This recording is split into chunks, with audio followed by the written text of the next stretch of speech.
respected Sister Manjusha, respected Sister Sheba, teachers, and all my dear students.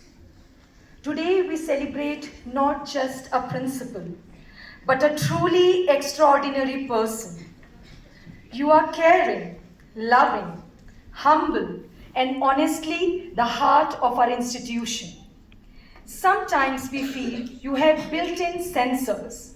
You see more than eyes can see. Your attention don't just catch the noise, the mischief, or the silence.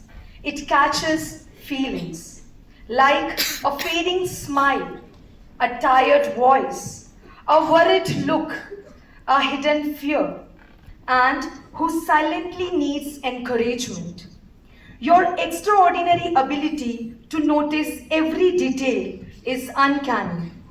One tiny whisper in the back row, one student trying to hide behind another, one missing ID card, one missing button of the blazer. You spot it all before we realize it happened. You are like a mix of Google, CCTV, and a guardian angel. Always updated, always alert, and always caring. But beyond the laughter, what truly touches us is your love. Your doors are always open, your ears always listening.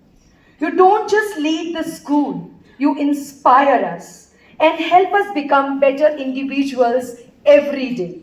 With you, dear sister, our days are brighter. Our work is meaningful and our hearts are full. Happy birthday, dear sister, and thank you for everything.